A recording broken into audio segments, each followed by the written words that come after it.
What's up guys, welcome back to the channel. In this video we're working on this 2008 Ford Expedition, but what you see in this video can also be applied to other Ford vehicles or just other vehicles in general, even that F-150 back there. And what we're doing is replacing the AC compressor pulley bearing. Currently this one sounds horrible and it is basically seizing and will not spin freely anymore. Here's what it sounds like. I have a few clips to show you.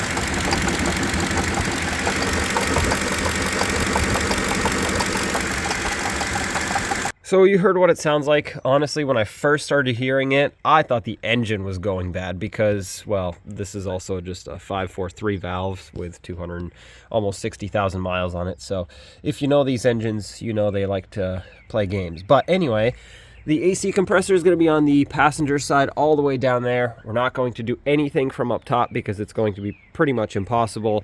So let's go down underneath and get to work.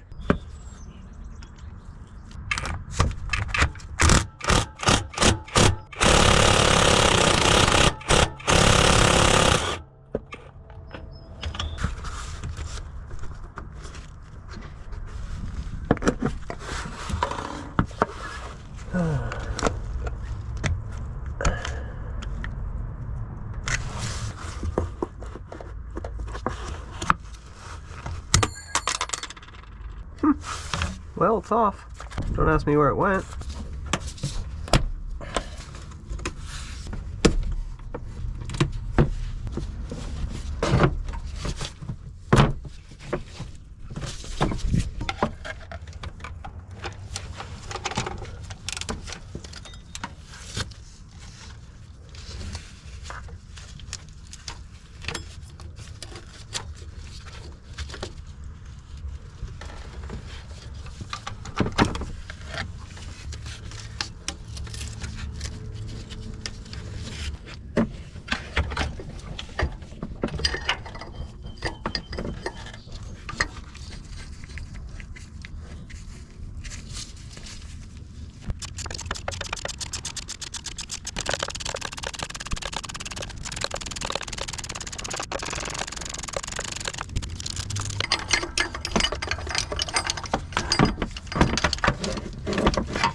Alright, so we got this bearing that is completely seized here, and the new one right here. That's better.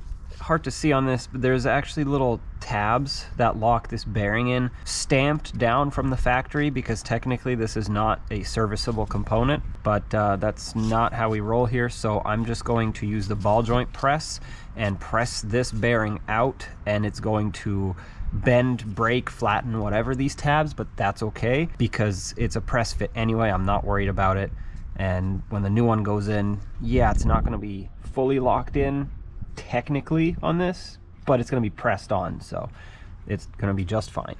All right, so here's the setup that I came up with. So we have a couple adapters, a receiving cup. This receiving cup is actually going to go inside here, which gives me more clearance up top. Another adapter and another adapter. That's about it. We're just gonna blast it out of here and hope it works. Always lubricate your threads on your presses with oil. Don't forget.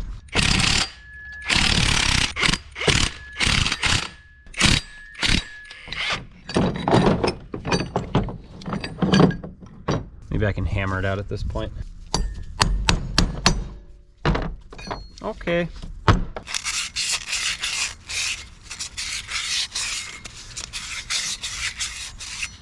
Okay, so now we take this one. Good news is we can use the old one to press on the new one, so you can just press anywhere basically.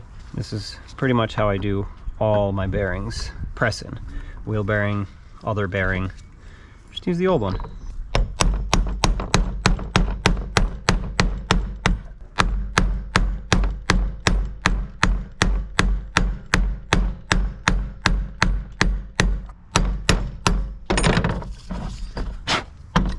I just wanted to get it started nice and flat.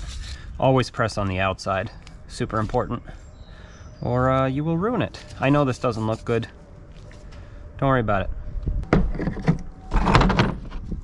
Boom. Oh, wait. Let's not damage things, you know?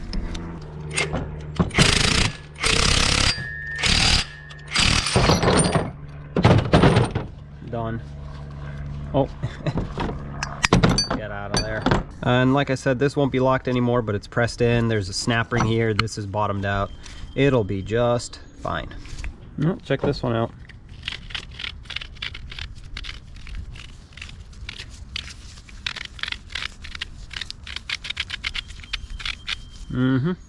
Now imagine it's spinning at thousands of RPM. Time to put it all back together.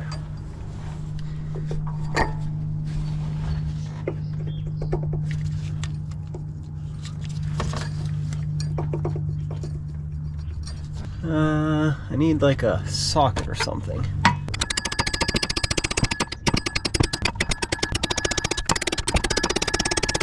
Okay, I upgraded. That was a 27 millimeter. Now I have a 32. Let's see if this pushes it in all the way.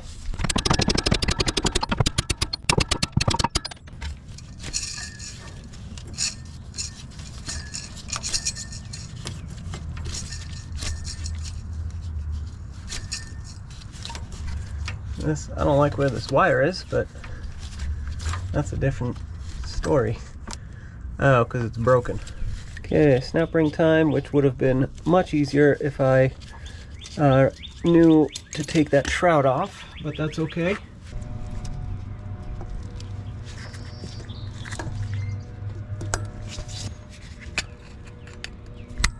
Oh!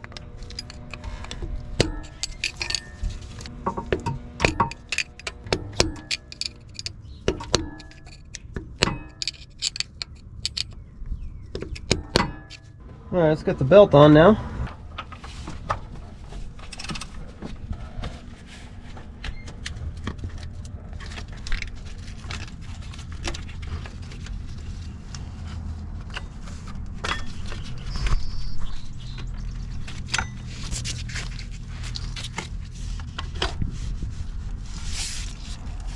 Oh, there we go.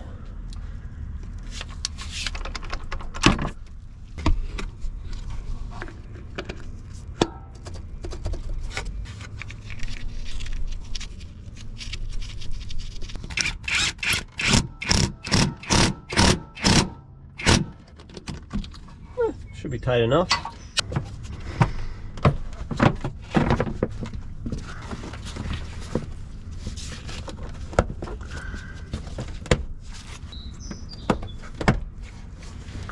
Okay.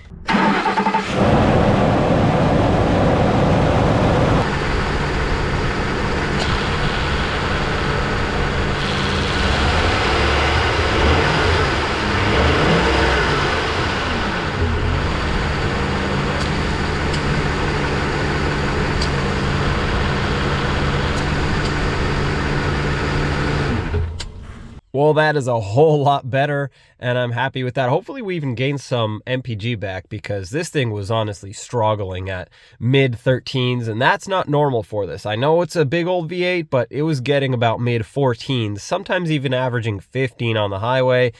It's no longer doing that. Well, hopefully it is now. So anyway, I hope you enjoyed the video. I hope this was helpful, and don't forget to leave a comment if you have any tips, and I will see you in the next one.